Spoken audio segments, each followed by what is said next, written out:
RMHC operates an essential mission in Canada today as the only national organization enabling access to Canada's pediatric healthcare system. Today is a special day because it is McHappy Day, in which a portion of proceeds from every menu item purchased at McDonald's Canada will directly contribute to supporting RMHC. RMHC houses provide families with accommodation, meals, mental health and wellness programming, peer support, support for siblings, respite, laundry, school, and many other services to take care of the entire family while their child is being treated at a nearby hospital. I have seen the impact of these services where RMHC Southwestern Ontario's house at London Health Services Centre served over 280 communities and over 4,600 families in the past year and allowed families to focus on what matters most, their kids. So today on McHappy Day, support Canadians and support the Ronald McDonald House. The Honourable Member from Brampton South. Speaker, this past weekend I had the pleasure to attending Embrave's second annual Celebrate Gala and the Zonta Club of Brampton Caledon of 50th celebration. Embrave, Agency of End Violence for the past 40 years, has been working hard to radical gender-based violence and provide essential support to survivors of violence. Similarly, for the past 50 years, Zonta Club of Brampton Caledon has been working hard in the Peel region on gender equality and expanding access to education for women and girls. Mr. Speaker, last week, I also met with Shalina Jashani and Sharon from the Safe Centre of Peel, a unique centre providing support services for Bramptonians to fight gender-based violence, intimate partner violence, and support victims. Mr. Speaker, organizations like these are on the ground doing real work and champion equality and justice. When we empower women today and we create a just, equitable tomorrow and safe place for women, all women. Thank you, Mr. Speaker. Nunahab Deputy, the Honourable Member South. Mr. Speaker, today is McHappy Day, an annual celebration of giving to support Ronald McDonald House charities. Across Canada, 16 Ronald McDonald houses and 18 Ronald McDonald family rooms give families a place to stay together while their child is being treated at a nearby hospital. I was honoured to announce $9.3 million for the expansion of the Ottawa House, only 167 steps from the Children's Hospital of Eastern Ontario, through our government's Green and Inclusive Community Building program. This funding will more than double the size of the current Ottawa House and help with the future needs of families who have to travel from across Ontario and Nunavut to seek medical care for their children. So today, on McHappy Day, I'm proud to thank McDonald's Restaurants of Canada and Ronald McDonald House Charities for all that they do, Mr. Speaker, to support Canadian families when they absolutely need it the most. Thank you, Mr. Speaker. I went to McDonald's this morning, got myself a smoothie, breakfast sandwich. The Honourable Member for Notre-Dame-de-Grâce, Westmount. Mr. Speaker, I rise today to recognize the work of War Child Canada on its 25th anniversary. War Child is a globally recognized leader in creating and implementing comprehensive programs for children living with war and violence. It was founded by Dr. Samantha Nutt in 1999 to address what she saw as significant challenges in the way in which support was being provided to children in areas of conflict. War Child's model of humanitarian action is rooted in collaboration. It is locally driven and locally led. The work to foster the capacity of children, their families, and their communities to develop resilience, self-reliance, and self-determination in overcoming the impacts of violence and displacement. Today, War Child Canada is operational in Afghanistan, Uganda, South Sudan, Sudan, Yemen, and the Democratic Republic of Congo. Please join me in congratulating Dr. Nutt and the War Child Canada team on 25 years of service. Thank you. The Honourable Member from Brandon-Souris. I rise to congratulate Manitoba's very own Jennifer Jones on her legendary curling career. Jennifer was born with a broom in one hand and a rock in the other. Time and time again, she showed us how to win. She saw angles and runbacks that no one else could see, and there was nothing more exciting than watching Jennifer make a miraculous shot to put a double or a triple on the board. A six-time Scotties Tournament of Hearts champion and two-time Women's World Curling champion, Jennifer made Canada proud every time she wore the maple leaf. Her undefeated run in the Sochi Olympics in 2014 to win the gold medal cemented her place as one of the greatest curlers of all time. Jennifer is a tremendous leader and a beacon of inspiration for an entire generation of young women to take up the sport of curling. I would like to wish Jennifer, Brett, Bella, and Skyla all the best for the years to come. All the best on her, but I don't know anybody that plays who leaves curling. the curling Does rink anybody actually know with anybody a that plays curling? rock-solid legacy.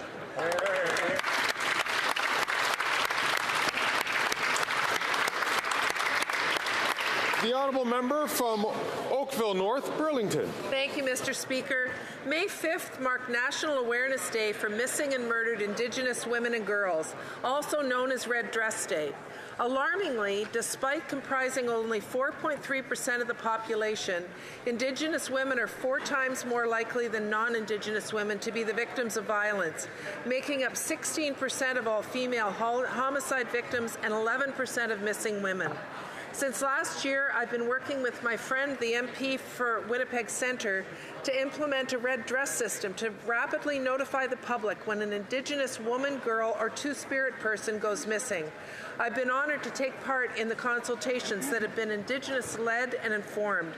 I'm also thrilled with the rapid action our government has taken on this, in particular the former and current Minister of Crown and Indigenous Relations, leading to the announcement last week in partnership with the province of Manitoba to implement a regional Red Dress Alert pilot program. Thank you, Mr. Speaker. The honourable member from Milton. Mark DeMontis is one of Canada's leading accessibility strategists. As the Chief Accessibility Officer at the Substance Group, he helps organizations to harness the potential of the 8 million Canadians with disabilities. He has a unique perspective as someone who has experienced life both with and without sight, and has over 15 years' experience making brands and organizations more accessible for consumers and workers with disabilities. After losing his NHL dream unexpectedly at the age of 17 from sudden sight loss, Mark established Canadian Blind Hockey, which offers programming and competitions for Canadians who are blind and partially sighted of all ages. He's also inline skated over 8,000 kilometers across Canada to raise money for the cause. I'm thrilled that Canadian Blind Hockey was a recipient of our government's Community Sport for All initiative, supporting physical activity and recreation in the grassroots levels right across Canada. His story has been featured on Hockey Night in Canada, CTV's W5, and TSN's Breaking Down Barriers. He's a recipient of the Terry Fox Humanitarian Award, and this week he was named one of 3 finalists for the 2024 NHL Willie O'Ree Community Hero Award, and I couldn't agree more. He deserves it. Thanks, Mr. Speaker. The honourable member from Simcoe Grey. Mr. Speaker, after 9 years of this NDP Liberal government, 2 million Canadians per month now use the food bank. This includes seniors, veterans, and members of the Canadian Armed Forces. At the Angus Food Bank, I was told that without the support of local grocers, Justin and Stacey, that it would have to shut its doors. The CEO of Food Banks Canada says that food banks are becoming unsustainable. To make matters worse, a new report by Canada's food professor Sylvain Charlebois finds that almost 60% of Canadians now eat expired food. People are risking getting sick in order to save money on groceries. This NDP Liberal government may talk a big game about reducing poverty, but in their Canada, soldiers line up at food banks and families eat expired food in order to make ends meet. It's time to axe the tax and restore food affordability here in Canada. That's right.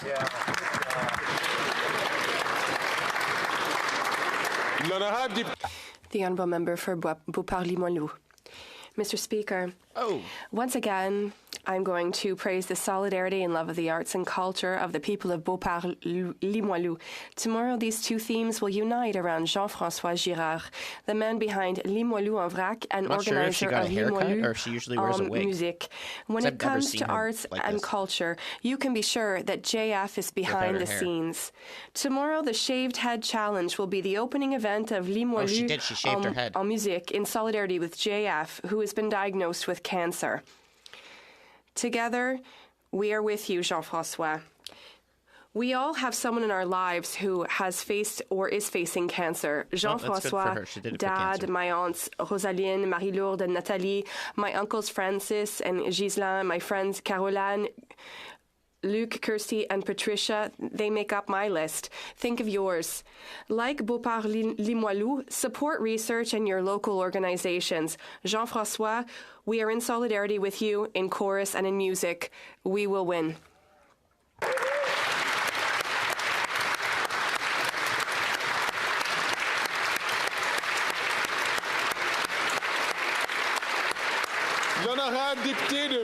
The Honourable Member for Mégantic-L'Érable. Imagine a country where young couples aged 24 and 26 are forced to leave their apartment and move back in with their parents in the hope of one day becoming homeowners. Imagine a country in which the housing crisis has become one of the main causes of stress among psychiatric patients. Imagine a country where a woman considers living in a minivan because she can't find an affordable place to stay. Imagine a country where tenants contact housing committees with very clear plans to commit suicide, because they're not only in a state of despair, but they also don't see a solution and want to end it all. This country is unfortunately Canada, as described in the newspapers day after 9 years of this Liberal Prime Minister. With $500 billion in inflationary spending, supported by the Bloc Québécois, this Prime Minister has created the worst inflation in 40 years, raising interest rates, making the dream of home ownership impossible, doubling the cost of housing and throwing thousands of people out on the street. Canada wasn't like this before this Prime Minister, who isn't worth the cost. And unfortunately, it won't be like this with the arrival of common sense in the next Conservative government. Translator got that a bit off. The Honourable Member from Stormont Dundas, South Glengarry. After 9 years, this Prime Minister is not worth the crime, chaos, drugs, or disorder. His disastrous decision to legalize hard drugs in public in British Columbia has failed miserably. Some would call his judgment nothing short of wacko. And let's be clear, it is wacko that parents have to search fields before their kids play sports. It is wacko to allow meth or crack to be smoked in a hospital as doctors and nurses try to do their job. And it is wacko that it took 2 weeks for this Prime Minister to reverse course. But the most wacko of all of this is the fact that the Prime Minister still won't rule out expanding this crazy experiment to Toronto and Montreal, where it would inflict the same chaos we've seen in BC. I'll just say this. There was a time when someone said there was a small fringe minority in Canada talking about their apparent radical and wacko views. Well, it turns out it's alive and well. It's today's Liberal Party and this Prime Minister. Yes, sir. Yes, sir. The Honourable Member for Sherbrooke. Thank you, Mr. Speaker. Recently, Sherbrooke writer Mélanie Noël won the Artist of the Year in Estrie Award by the Conseil des Arts et des Lettres du Québec at the Apéro Culture 2023. She received the Judith Jasmin Prize. Her 3 books are touching and delicate and come to life thanks to her writing. And her works are found in 3 albums. Writing for her is a way to carry others away with her stories and her charm. She is a mother and an adventurer, and she draws her inspiration from the small pleasures in life. Melanie will continue to influence and work with a number of individuals. Congratulations for the success that you have found with your writing. The Honourable Member for Day, a day to raise awareness, remember, and honor missing and murdered Indigenous women, girls, and gender diverse people. It's vital that we hold these people in our hearts and in our minds. But more than that, it's important that we as legislators work to implement the calls for justice from the final report of the National Inquiry into Missing and Murdered Indigenous Women and Girls. Le taux d'homicide. The homicide rate for Indigenous women and girls remains 6 times higher than their non-Indigenous counterparts. A year ago, members of this House unanimously backed a motion declaring the deaths and disappearances of Indigenous women and girls a Canada-wide emergency. The recent partnership between the federal government and Manitoba in implementing a Red Dress Alert pilot program to notify the public of missing Indigenous women, girls, Two-Spirit, and gender diverse people is an important step, but we must and have to do more to end gender-based violence against Indigenous women and girls and gender diverse individuals. No more stolen sisters, Mr. Speaker.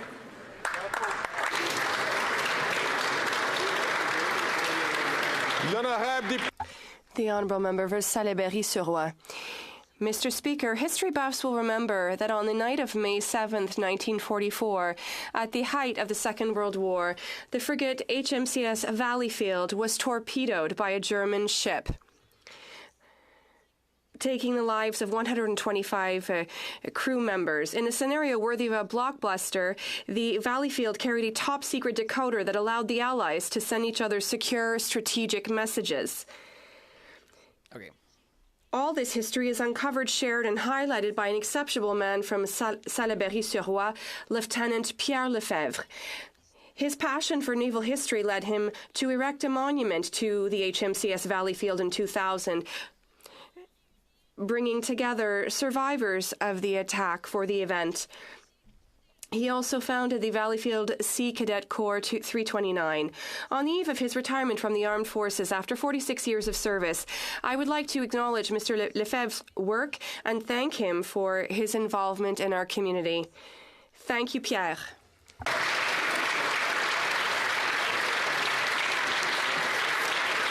The honourable member from Lethbridge. This Liberal government isn't worth the cost, and neither is the CBC. Under the leadership of the CEO, Catherine Tate, viewership is down, trust is down, and revenue is down.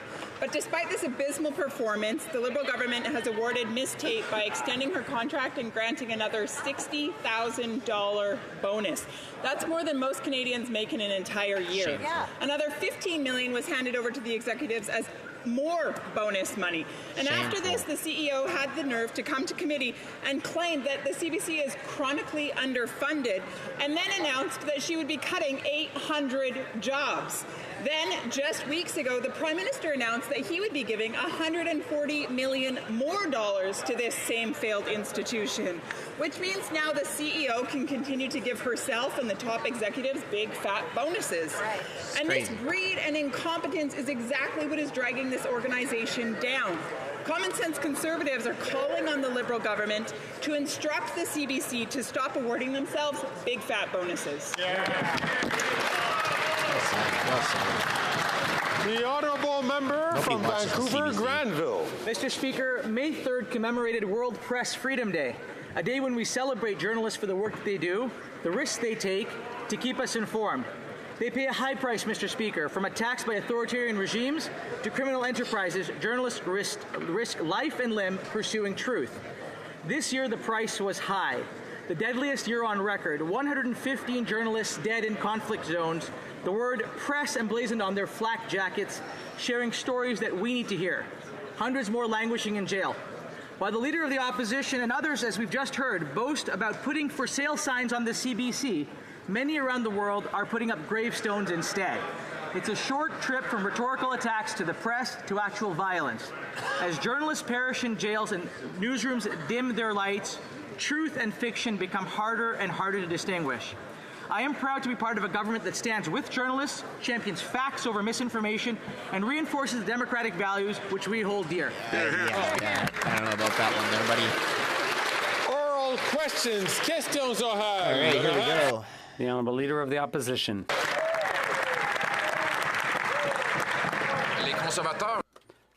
Conservatives have a common sense plan to cut taxes, build housing, fix the budget, and stop crime.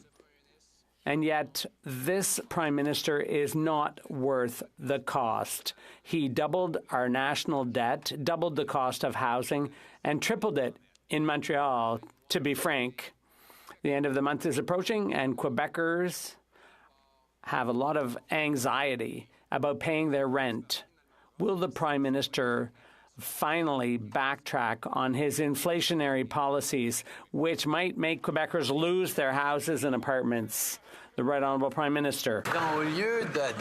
Mr. Speaker, instead of increasing and stoking Canadians' anxiety with misinformation, he should share the real facts. And the fact is that our fiscal position is stronger than other G7 countries. We have the highest credit rating of all countries in the world.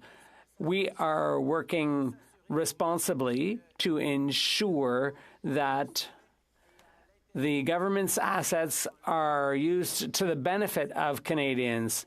We have a comprehensive plan to create housing for all generations. The Honourable Leader of the Opposition. Really? He's accusing me of stoking anxiety among Quebecers. Without me, they never would have noticed that their rent had doubled. If I hadn't mentioned it, does he think Quebecers can't read numbers? He says the economy is not numbers, but rent is certainly numbers. The grocery bill, that's numbers. Will he finally look at the numbers and conclude that he is simply not worth the cost? The Right Honourable Prime Minister. Mr. Speaker, for months and even years, we've been hearing the Conservatives say that our policy of investing in Canadians is causing the challenges Canadians are dealing with. On the contrary, our fiscal position is the strongest among G7 countries. We are investing and using that strong position precisely to help families that are struggling to get by. We're investing in housing, in healthcare, in dental care, in senior care, in child care. All those investments help Canadians. And the government is at the service of Canadians. He's already getting Honourable Leader of the Opposition. Will axe the tax, build the homes, fix the budget, and stop the crime. This Prime Minister is not worth the cost after 9 years. He's doubled the debt, doubled housing costs. He's increased spending by nearly 80%. What did we get for the money? The worst per-person income growth in the entire G7 and the worst mortgage debt of all of those countries. When will he realize that the more he spends, the worse things get? The Right Honourable Prime Minister. Mr. Speaker, the Conservatives have been talking down the economy for a long time now without understanding that Canada has actually the strongest macroeconomic performance in the G7. And our perspective is to put that solid footing of the Government of Canada in service of Canadians by investing in housing, by investing in dental care, by investing in childcare, by investing in the supports that Canadians need in this difficult time. His solution is for governments to invest less in Canadians for ideological reasons, to be there less for people when they need it most. He's going to blow a gasket. The like Honourable Leader of the Opposition. Mr. Speaker, more proof that this Prime Minister is not worth the cost. He tells Canadians they've never had it so good. He doubled the debt, doubled housing costs, forced 2 million people to a food bank. He brags that he spends $87 billion on housing programs, and what did it get us? Got us the worst housing inflation of any country in the G7, the second worst out of nearly 40 OECD countries. Why does he always spend the most to achieve the worst? Right. The Right Honourable Prime Minister. Mr. Speaker, I think Canadians will take no lessons from a former housing minister who was in a government that didn't believe in investing in housing. Obviously, over decades, Mr. Speaker, the federal government had underinvested in housing, and it has led to the challenges we're facing now. That is why we are putting, and have been putting in service of Canadians since 2017, the solid fiscal position of the federal government to invest in Canadians, to invest in communities, to invest in housing, to help solve this challenge that people are facing around the world that we are solving despite. The Honourable Leader of the Opposition. Mr. Speaker, he's absolutely right that we did not waste the billions of dollars that he's now put into his programs, but here are the results. The average rent for a one-bedroom when I was housing minister was $973, and we built 80,000 apartment units at that low rate when I was minister. Now the cost has more than doubled. Meanwhile, Stats Canada reports that incomes are down $17,000 per family. Why are Canadians making $17,000 less to pay double the price for a home? The Right Honourable Prime Minister. It's in the report. It's in the carbon tax question report. Canadians should be asking the Leader of the Opposition.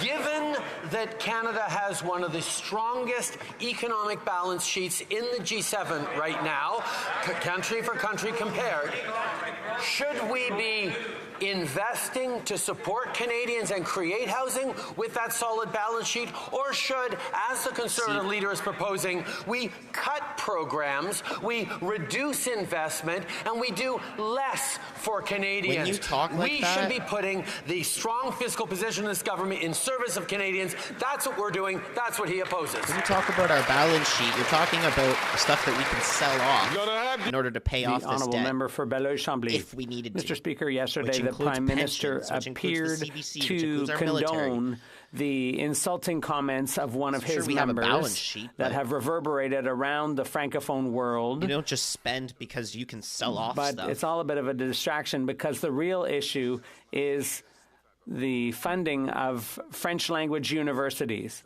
So we don't look like barbarians again. Could the Prime Minister call for the resignation of the president of the APF and ask him to apologize to all our partners in the Francophonie? The Right Honourable Prime Minister.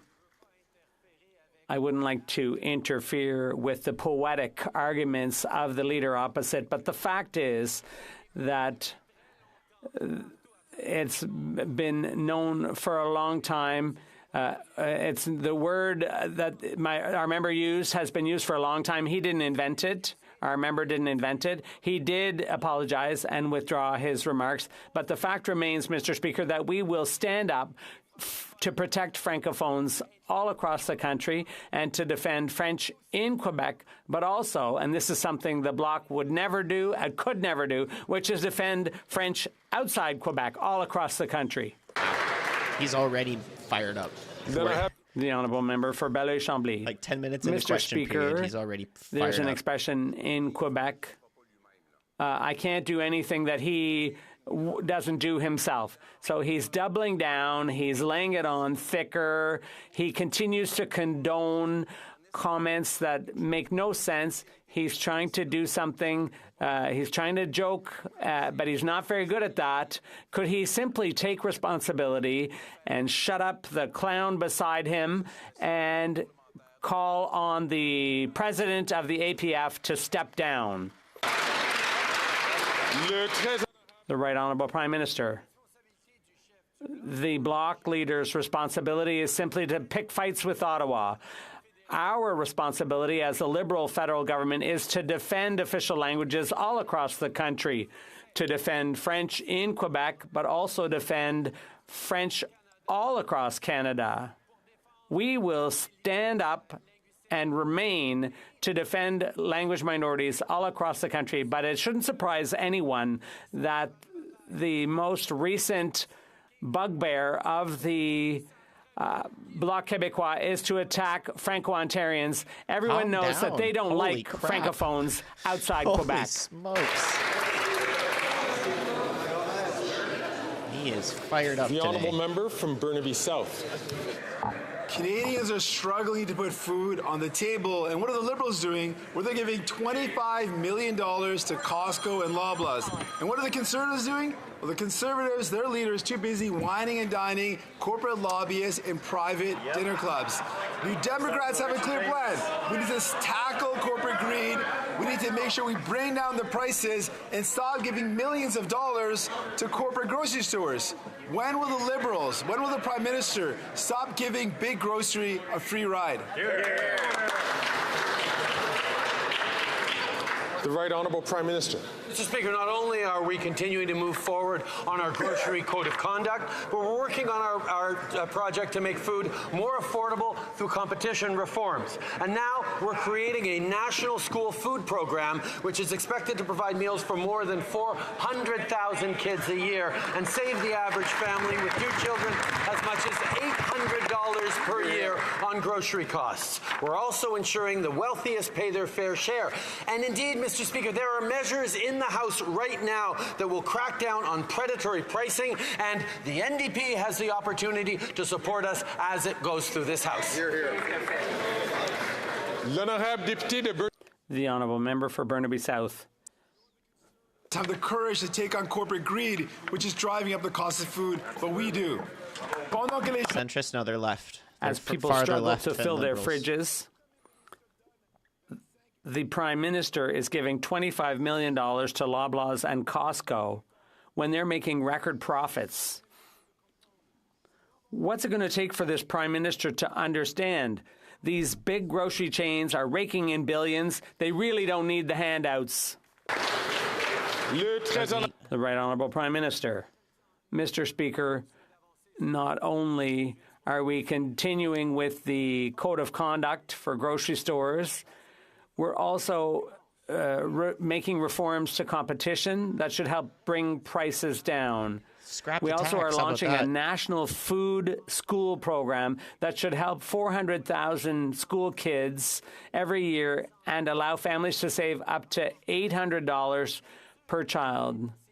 There are measures in our fall economic statement before the House now which should do away with abusive pricing, and the NDP can help us get those measures passed. Opposition. Mr. Speaker, the NDP leader was just asking about why the Prime Minister gave tens of millions of dollars in corporate handouts to powerful grocery chains. So the answer, of course, is that he voted to let the Prime Minister do that. Not a single penny of that money could have gone without the vote of the NDP coalition partner. But we learned something else, that this might have been due to the influence of the NDP leader's spokesman and brother, whose company is a lobbyist for Metro. Would the Prime Minister support an investigation into whether or not the NDP leader's spokesman and brother has been unduly influencing the leader of the NDP? Yeah, Pierre. The Right Honourable Prime... Give it to him. Yeah, sit down, Trudeau. Sit down, buddy. The Right Honourable Prime Minister. Mr. Speaker, we can see very clearly that all the stories out about the lobbyists' connections with the Leader of the Opposition are actually hurting the Leader of the Opposition, which is why he's asking those questions of the NDP.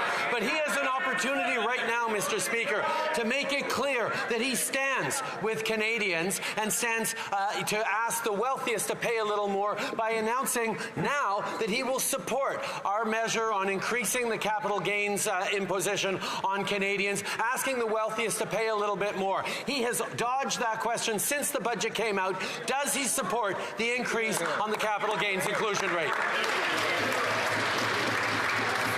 The Honourable Leader of the Opposition. Mr. Speaker, I do support the Prime Minister paying more tax on the trust fund where he sheltered all of his money. Absolutely.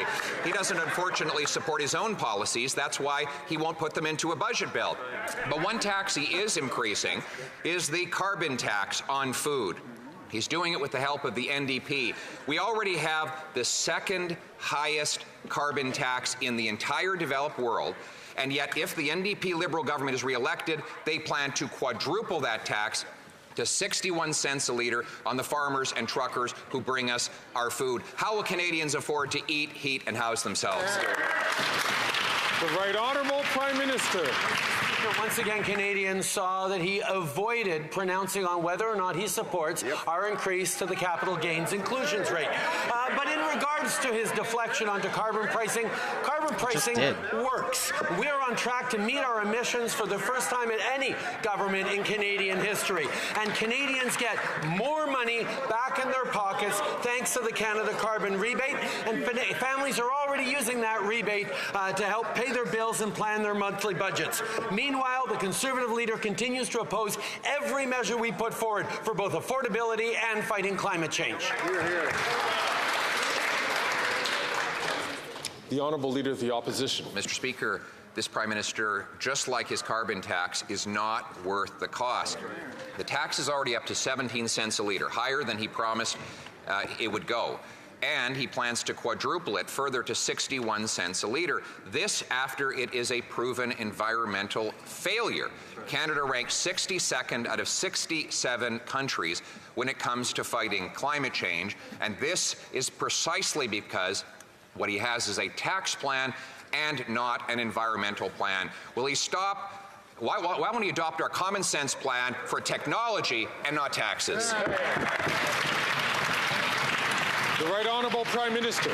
Mr. Speaker, if the Leader of the Opposition wants to present an actual plan to fight climate change, we'd love to see it, but he has refused to take any measure to fight climate don't change, clap. period. Stop clapping for him. He even doesn't recognize that pollution has a cost. costs, which will only keep rising if we don't fight climate change, with extreme weather events and health impacts increasingly impacting on Canadians.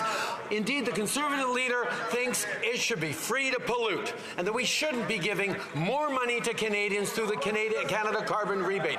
We will continue to have an effective plan to fight climate change that is reducing emissions and putting more money back in Canadians' pockets with the CCR. It's not reducing emissions. The Honourable Leader of the Opposition. Mr. Speaker, since the Prime Minister introduced his carbon tax on the farmers who grow the food and the truckers who ship the food, it has raised the price on all who buy the food, with a record-smashing 2 million visits to food banks every single year. 50% of Canadians buying food past best before dates. 20% of them have gotten sick as a result of it. The Prime Minister promised that he was going to help the middle class and those working hard to join it. Now, the so-called middle class can't afford food in homes. Is that what he meant by help? Yeah. The Right Honourable Prime Minister. Speaker, according to the Parliamentary Budget Officer, 8 out of 10 Canadians, middle-income and lower-income Canadians primarily, do better with the Canada carbon rebate that lands in their bank accounts 4 times a year because of the price of pollution. But if the leader opposite actually cared about affordability and supporting vulnerable Canadians, he'd be standing up to support our measure on dental care, which has now delivered dental care to 30,000 vulnerable seniors across this country already in just a few weeks. He would be supporting our initiatives to help families. He'd be supporting our initiatives to help with childcare. If you wanted to help these families, just tax them less. The Leader of the Opposition. Oh, we have to do this all over again with him. The Parliamentary Budget Officer produced a report. I'm going to read the title so that he can Google it right now, Mr. Speaker. It is called the Parliamentary Budget Officer's Report on the Distribution of Costs and Benefits under the Carbon Pricing Program. He can look at page 3, where every single province that has the tax sees middle-class Canadians and 60% of families paying more in tax than they get back in benefits. Why won't he get to know the facts and axe the tax? Well said. The Right Honourable Prime Minister. As opposed to the Leader of the Opposition's campaign to simply axe the facts, we are going to continue to stand with the science, the evidence, the research, the economists who have all pointed out, including the Parliamentary Budget Officer, that the Canada carbon rebate puts more money in the pockets of 8 out of 10 families in the jurisdictions across the country in which it is, and is effective in bringing down our emissions while creating economic growth as we invest in cleaner technology and good jobs and careers for the future. We have a plan for the economy and the environment. He does not. Calm down. Holy smokes. Can you imagine the way he talks to his kids? Members, this is the way he talks to adults. I know sometimes that members don't like hearing the question or the answer, but I'm asking all members, please, the only one who is standing up to, recognized by the Speaker, has the right to stand up and to ask a question. The Honourable Leader of the Opposition. Okay, great. Mr. Speaker, with his comedy routine, I was going to say that he shouldn't quit his day job, but actually, he should quit his day job.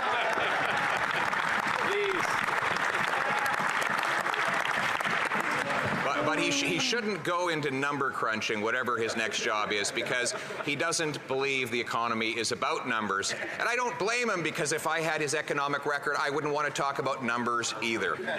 But it might help him to go to the library and quietly study just a little bit. Will he commit to reading page 3 of the Parliamentary Budget Officer's report, which demonstrates Canadians pay more than they get back in the tax?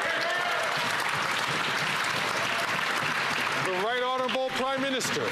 Mr. Speaker, the Parliamentary Budget Officer and far many more experts and economists have clearly demonstrated that the money that returns to Canadians through the Canada carbon rebate 4 times a year is greater than 8 out of 10 Canadians pay every year. If that was the case, with the price on pollution. Why would we want to stop Those are the simple polluting? facts, Mr. Speaker. We will continue to invest in Canadians. We will continue to support with affordability accountability. We will continue to put the best balance sheet in the G7 in the service of Canadians through investments and support, unlike the cuts he's proposing. Then I have the honourable member for Belleuil-Chambly. Mr. Speaker, researchers using data from StatsCan, according to the Prime Minister, are people trying to pick a fight. But people who insult Quebec and cause the entire francophonie to ask questions, is he not picking a fight himself and just defending his little buddy?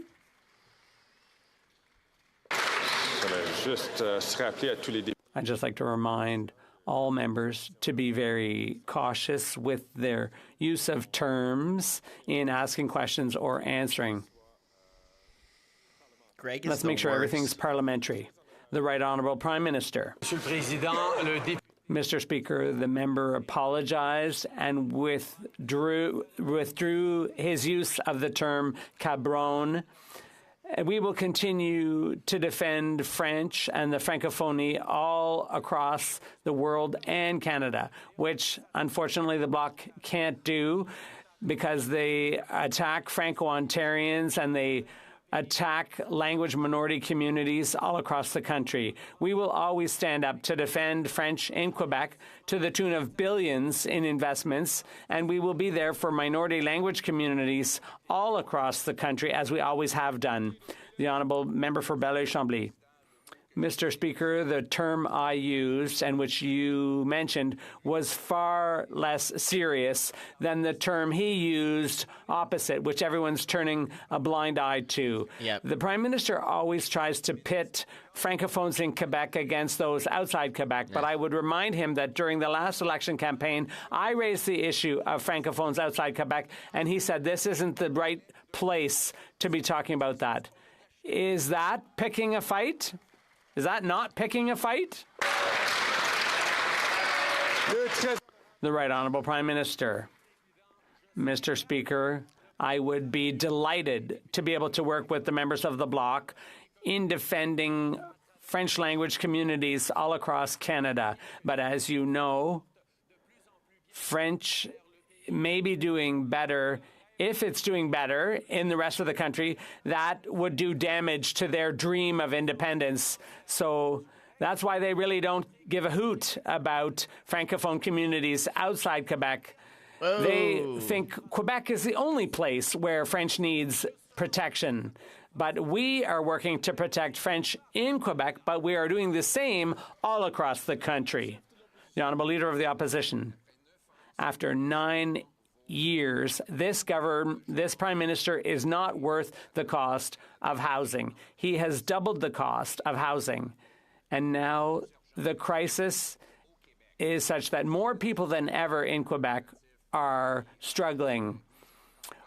Not-for-profit organizations are saying that some people are even contemplating suicide because they can't afford their rent next month. Will the Prime Minister finally stop his radical plan of building more bureaucracy instead of more housing? The Right Honourable Prime Minister. Mr. Speaker, we invested $900 million in Quebec alone with the Housing Accelerator Fund, and it's so well received by Quebecers that the government of Quebec has decided to match that with $900 million of their own because they know that that will deliver housing all across Quebec. We stand for working together with the provinces and municipalities to invest more in housing, while meantime the Conservative leader is advocating ideological policies and austerity. What they're saying is false, the Honourable Leader of the Opposition. And now he's spending more for fewer houses. It's true that he's spending hundreds of millions, billions, tens of billions. Every year it's a new number, more money for this program or that program. But people don't live by those numbers. They don't live in those numbers. They live in apartments and houses that cost twice as much as they did when he first took office. So does he now get it after 9 years of creating the worst real estate crisis in the G7? Does he not realize that the more he spends, the more expensive things get? The Right Honourable Prime Minister. Mr. Speaker, people know full well that our investments in housing take years for the effects to be felt. And that's the problem. While he was housing minister under the previous government, they spent virtually nothing on housing for 10 years. Because they it was made affordable. no investments in housing. It wasn't a problem. And it was affordable. now we're supposed to be surprised that in 2015, 2016, 2017, we started to see a housing crisis. It's because they underinvested for too long in housing. We are there to invest in communities and help Canadians out. I'm chef de l'opposition. The Honourable Leader of the Opposition. Mr. Speaker. Craziness. I celebrated the fact, not admitted the fact, I celebrated the fact that our programs were much less costly and accomplished much more. The average rent was $973 a month, and now it's almost $2,000 a month. It used to take 38% on average for monthly bills, and now it's up to almost 64% of a person's income goes to paying the bills. Will he not admit that it's not just because the programs are expensive doesn't mean they're good, the Honourable Prime Minister? Well, we can see the fundamental choice Canadians will face in the next election. Oh, we can't Should wait. the government use Canada's strong fiscal position, the strongest among our allies, should that be put to the service of Canadians to invest in our communities and in housing, or should we cut programs, cut back, cut your job, to make our fiscal position even stronger, even though it's already the strongest in the G7? He's advocating ideological cuts and austerity instead of helping Canadians with what they need. Let's let Canadians make the choice. Yeah, the let's Honourable do it. Leader Let's of the call an Opposition. Mr. Speaker, ever since he started his big spending programs, interest rates have increased. When you double the national debt, that drives interest rates up.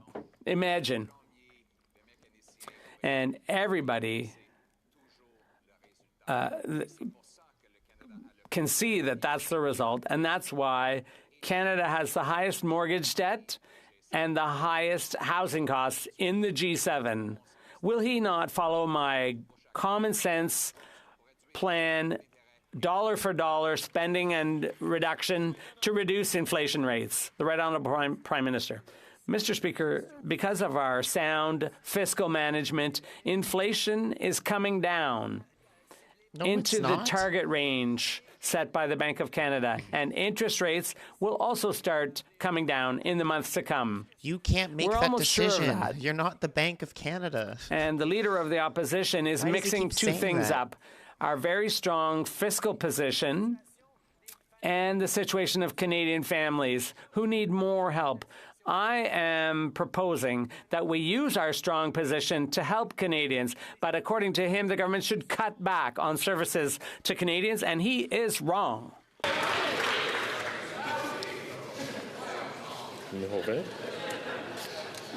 L'honorable chef de l'opposition. Oh, excusez-moi. Yeah, one more. Sorry. Yeah. You'll forgive me? No. Come on, give it to Pierre. Come on. Sometimes the speaker listens very carefully to the debate and loses his place because he's listening to the substantive arguments which are being put forward by both sides. The honourable member from Nunavut. Last month, the United Nations Special Rapporteur visited Canada. He confirmed what Indigenous peoples already know, that the right to clean drinking water is not being upheld. The Prime Minister has millions for the Northwest Company, Loblaws, and Costco, but asked Indigenous people to wait for clean drinking water. Will the Prime Minister stop fighting these solvable issues and ensure all First Nations have access to clean water? The Right Honourable Prime Minister. Yes, Mr. Speaker, we will continue to end boil water advisories across this country. When we took office in 2015, there were 109 long-term boil water advisories. We have now lifted about 135, 140, perhaps even a few more, Mr. Speaker. We're going to continue to lift long-term boil water advisories in ways that are building infrastructure, supporting communities, and solving this generations-long problem. We are here to continue to work with Indigenous communities on solving these problems in true partnership in building for that long-term future every Canadian and Indigenous people deserve. The honourable member from Nanaimo, Ladysmith. Mr. Speaker, as the cost of living continues to soar, more people in Nanaimo Ladysmith are barely scraping by. Rent is up, groceries are up, and the number of households living below the poverty line continues to rise. But instead of helping those who need it, the Liberals are handing out $60 billion to the ultra-wealthy. And the Conservatives, well, they will always choose the side of lobbyists and rich CEOs. When will the Prime Minister stop propping up rich CEOs at the expense of those in Nanaimo Ladysmith and across Canada? The Right Honourable Prime Minister. Mr. Speaker, our latest budget is actually focused on equality for every generation, and a big cornerstone of that is asking the wealthiest Canadians to pay a little more so we can invest even more in housing, invest even more in pharmacare, invest even more in childcare, invest even more in ensuring there's programs like a school food program that's going to help 400,000 more kids across this country. We know there continues to be more to do, and we are stepping up because not only do we know that helping with affordability for Canadians matters, but confident countries invest in themselves, their people, and their future, and that's exactly what we're doing. The honourable member from Kitchener South, Hespeler. Something else. Mr. Speaker, our government's groundbreaking pharmacare program will provide free contraceptives to millions of women across Canada. While access to free contraceptives is fundamental for every woman to plan for their future on their time, the Conservative leader has chosen to deny women this basic freedom. Can the Prime Minister tell this House why a pharmacare program that guarantees free contraceptives is so important? The Right Honourable Prime Minister. Mr. Speaker, I thank the member for Kitchener South Hespeler for her question. The Conservative leader opposes pharmacare and our plan to provide free contraceptions on prescription to Canadians, and we all know why. That leader and his caucus's ideological objection to reproductive freedoms is putting all Canadians at risk.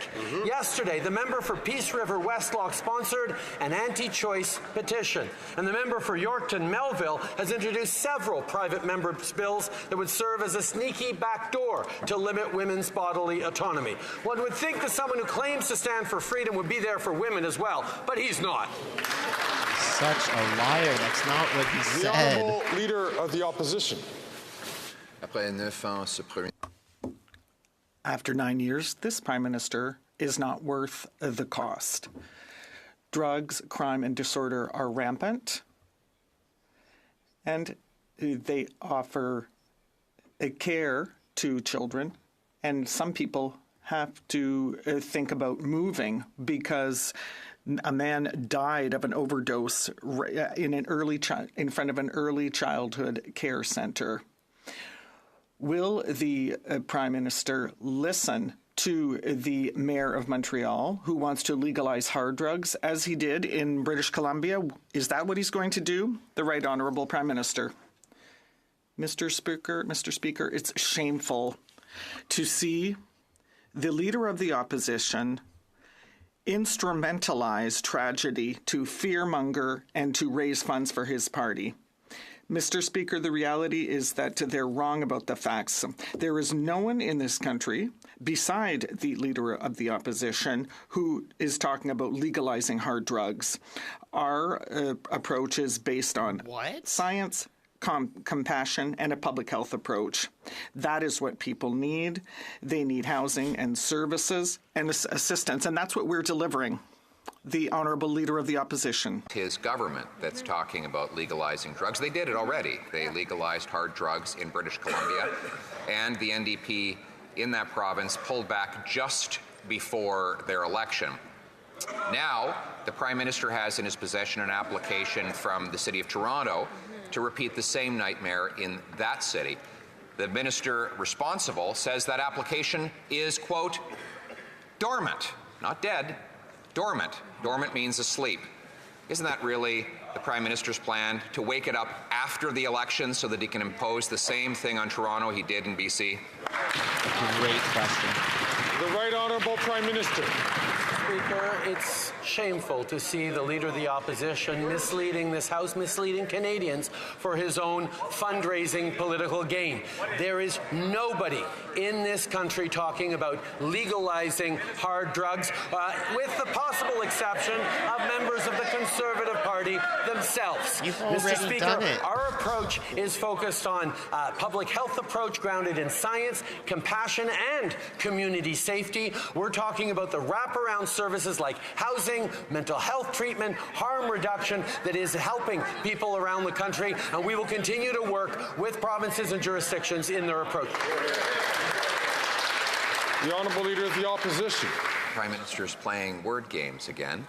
He pretends that there's a difference between legalization and decriminalization. Basically the same thing, but we'll use his word. He brought in decriminalization in British Columbia, which led to a 380% increase in overdose deaths, 2,500 deaths last year, the worst death count in any province's history. So will he, A, admit that his decriminalization in BC was a deadly disaster, or B, admit that he plans to do it again right across the country, everywhere after the next election? The Right Honourable Prime Minister. Mr. Speaker, earlier the Leader of the Opposition was suggesting I did my homework. You'd think that on an issue that the Leader of the Opposition is making so much fundraising money off of, he would have actually done his work and realized there is a difference between legalization and decriminalization, and that's one that really matters.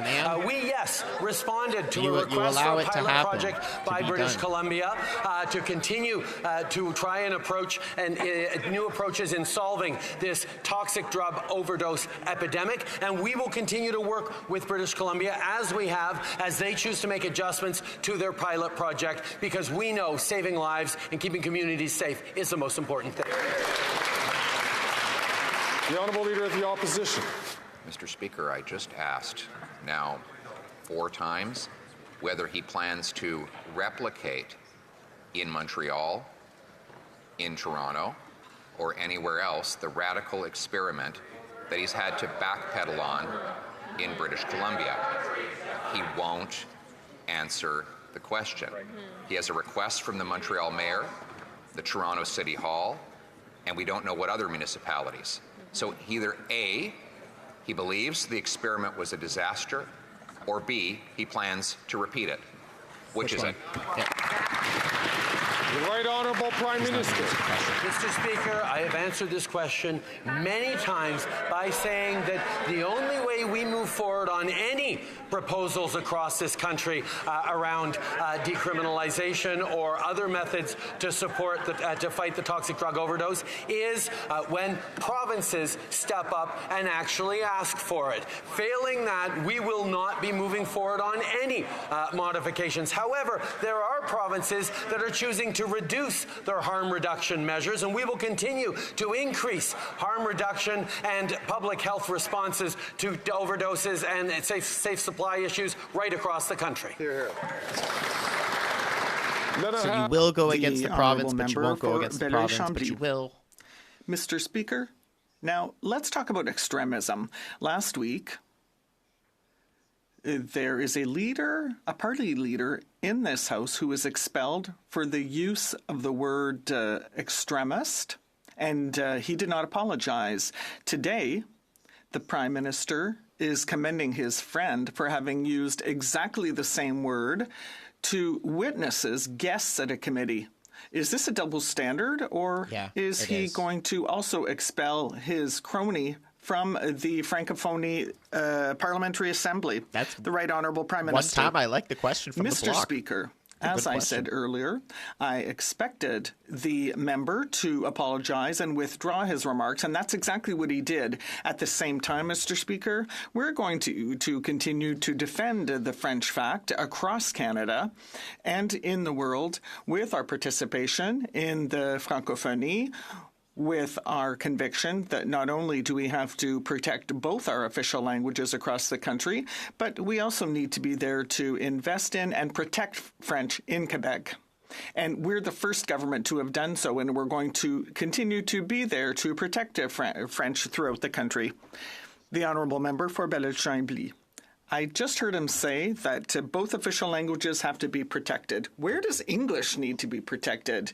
Next summer in Montreal, there's going to be the equivalent of a Francophonie Parliamentary Assembly in Montreal that's going to be chaired by his buddy.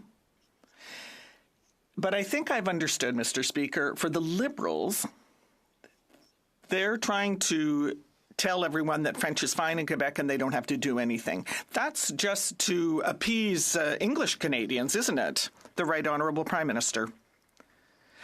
On the contrary, Mr. Speaker, we are the first government, the first federal government, to recognize that we have a specific responsibility to protect and help in the protection of French in Quebec. No other government before ours has done this, and that's because we recognize that we have to do more to protect French.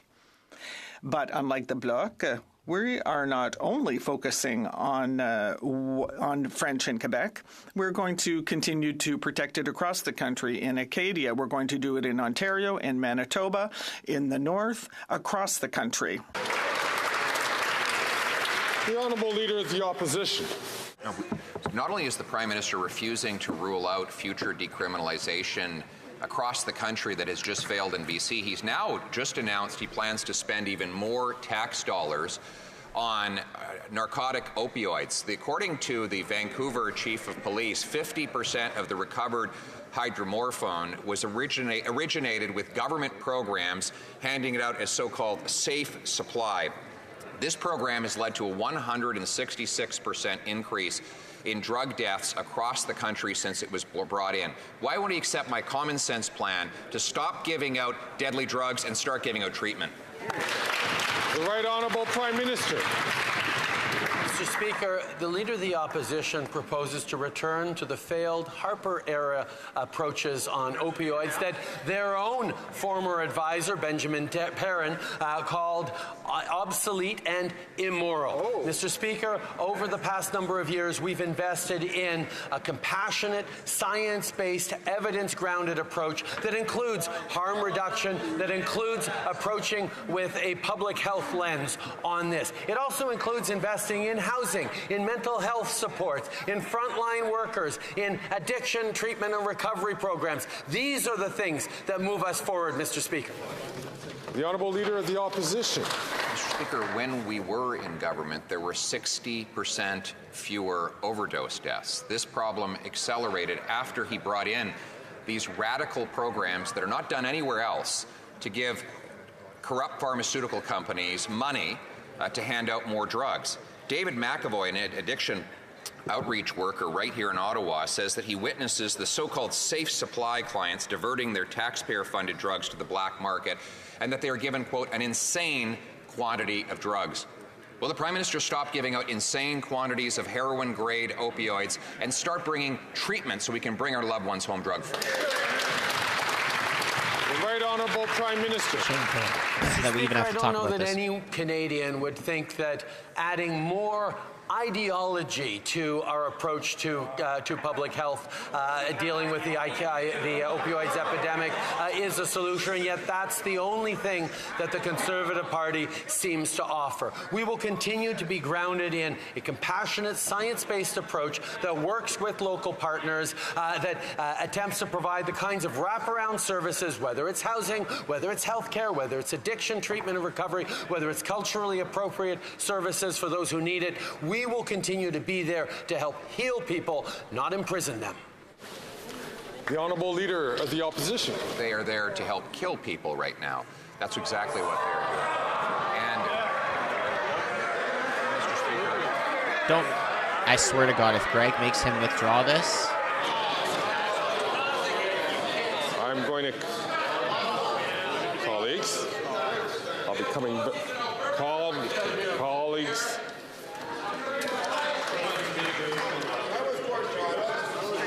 We are going to. The Speaker will come back to this issue. I'll allow the honourable member to continue his questions. 24 seconds on the clock.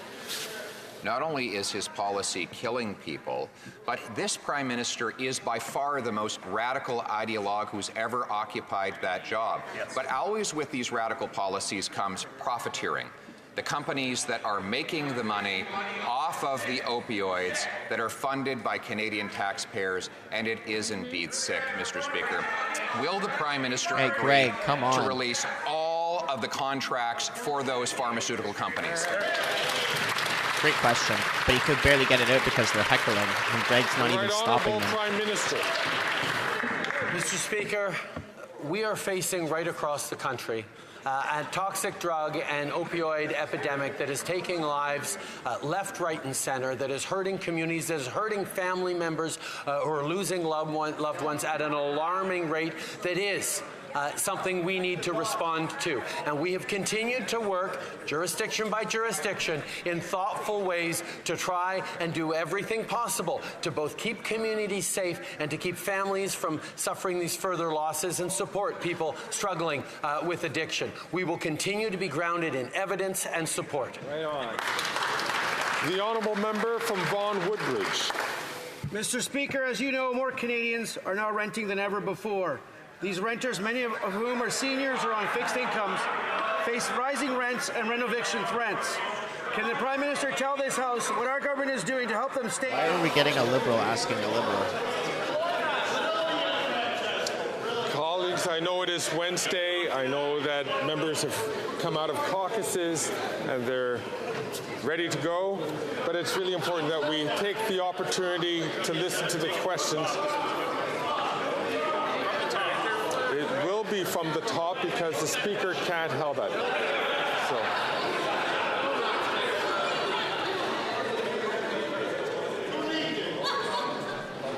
The honourable member from Vaughan Woodbridge from the top, please.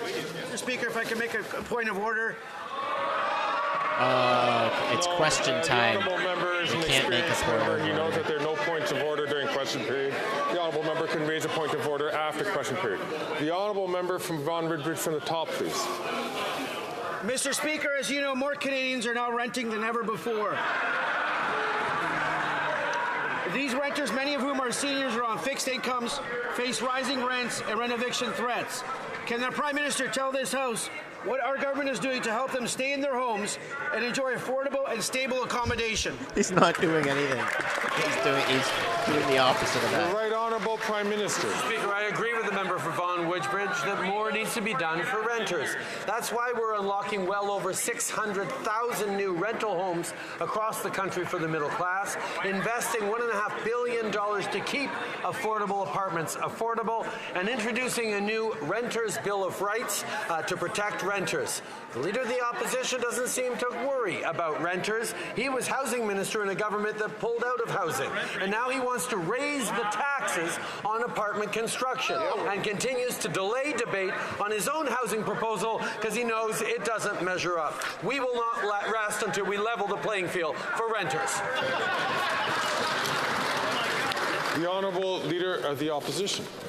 After 9 years, this Prime Minister is not worth the corporate crime and corruption. According to the Criminal Intelligence Service, there is $113 billion a year of money laundering. That's the equivalent of twice the entire GDP of Nova Scotia. And that money laundering, all of it here in Canada, drives up housing costs, it pays for drugs and stolen cars. Why is it that the Americans had to be the ones to catch TD and charge them with money laundering linked to fentanyl? Why didn't our federal government crack down on that? Whoa, didn't hear about that. I'm going to have to look Right that up. Honourable Prime Minister. Mr. Speaker, this is obviously a very concerning situation. We're making sure that all the appropriate authorities are properly engaged. We know that we need to continue to invest in our national policing. We need to continue to invest in our intelligence services, and that's exactly what this government has been doing and will continue to do. Unlike the previous Conservative government that cut policing, that cut intelligence services, we will continue to be investing in keeping Canadians safe, in countering the rise of organized crime, and in making sure that people are confident about the future we're growing into. The Honourable Leader of the Opposition. Monsieur le Président. Mr. Speaker, the Liberal member for Glengarry Prescott Russell used crass language to Quebec witnesses who had come to defend the French language. This is not just a Liberal member. He is also the chair of the Parliamentary Association of the Francophonie, in fact, a diplomat representing Canada. He has only one single choice, and that is to resign. Will the Prime Minister call for the resignation of this member to show respect for la Francophonie?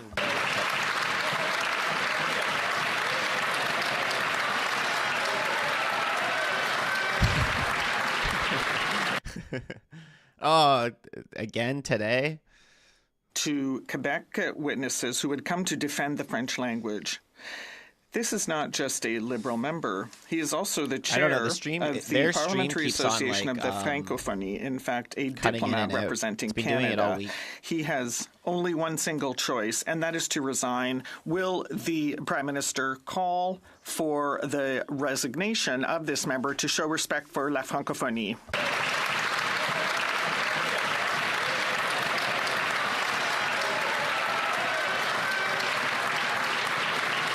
BMO, 150 people had their money stolen? The Right Honourable Prime Minister.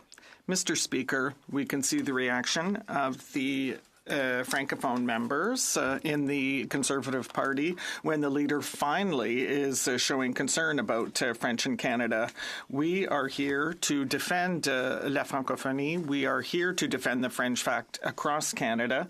And the member apologized. He withdrew his remarks. But we're also seeing is that their own heritage critic was unable to defend Radio-Canada when a direct question was put. We know that the Conservatives want to cut CBC funding, and they should say so clearly. We do. The Honourable Leader of the Opposition.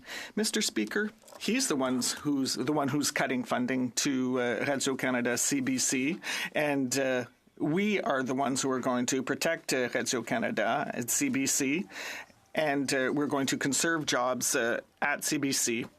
Mr. Speaker, why does this Prime Minister continue to defend gigantic bonuses for CBC bureaucrats? Because Canadians want nothing to do with this. Why don't they protect Radio-Canada services instead of bonuses? The Right Honourable Prime Minister. Mr. Speaker, there is no one who speaks French in this country who thinks that the Conservatives are going to defend Radio-Canada. That's a joke. They know full well that the ideological opposition of the Conservative Party to public broadcasters is deeply rooted, and they know full well that the cuts to CBC Radio-Canada are going to come if a Conservative government is elected, and that's why they know that they have to fight the Conservative ideology. But I urge the Conservative leader to say in English what he has just said in French. Sure. The Honourable Member from Sudbury. Oh, come on. No, give it to Pierre. Monsieur le Président. Come on, Greg. Mr. Speaker, the right to women to decide on their own bodies is a fundamental right. Our government has always defended this right, but the Conservative Party can't say the same. Can the Prime Minister explain to this House why women, and only women, should decide on what happens with their body and on their futures? The Right Honourable Prime Minister. Mr. Speaker, I'd like to thank the member for Sudbury for her question. The leader of the opposition is playing political games with the Canadians' rights and freedoms, and it is clear that he's not going to protect women's rights to abortion.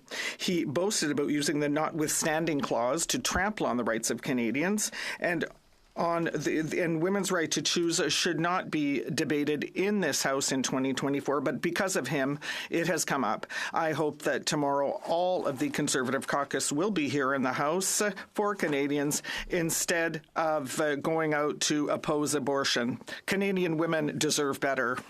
Honourable member from Edmonton, Griesbach. Running with that talking point. It's such a bad talking point. Our public servants give their very best to serve our country and Canadians every day. But time and time again, the Liberals show them disrespect.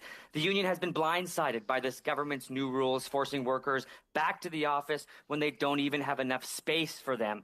For a government that claims to care about workers, they give zero regard for their well-being.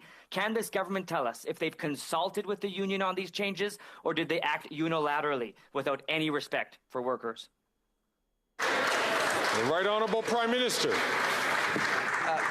Mr. Speaker, this was a decision by the professional public service. This is a reflection on the need to continue to deliver high-quality services for Canadians and move beyond the pandemic. We know that there were some extremely difficult times, and we know that Canadian public service members stepped up to extraordinary degrees to help Canadians through the pandemic. We will continue to ensure that our public service is delivering at the level necessary for all Canadians, and we will work with unions and all public servants to make sure that happens in the right way. Hear, hear. The honourable member from Kitchener Centre. Mr. Speaker, it shouldn't need to be said that the climate crisis we're in requires a reduction in oil consumption. You would think then that when this government speaks of a great national project, they'd be speaking about fully electrified high-speed rail. Instead, sadly, they're proudly celebrating $34 billion of our money being wasted to accelerate the crisis, building a pipeline to export some of the world's dirtiest oil. When will this PM realize that climate leaders don't build pipelines? The Right Honourable Prime Minister. Speaker, this project was in the national interest. It would mean more jobs, more GDP, more capacity to pay for the transformation of our economy to be lower emission, and it is fully factored into Canada's climate plan. With the project now completed, the federal government got the job done, but I'll be honest, it's not in the federal government's intention to continue to operate a pipeline. We look forward to divesting it to partners. Here, here. Well done. And as the end of question period comes, I wish to draw the attention of members to the presence in the gallery of the Honourable Enrique Manalo, the Secretary of Foreign Affairs of the Republic of the Philippines.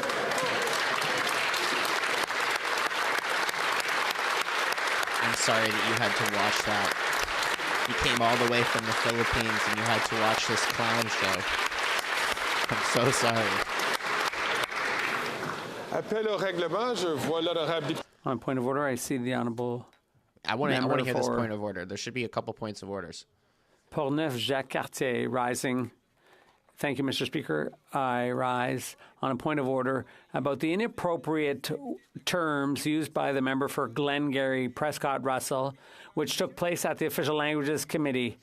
But it was a speech here in the House of Commons during question period yesterday. It was unacceptable.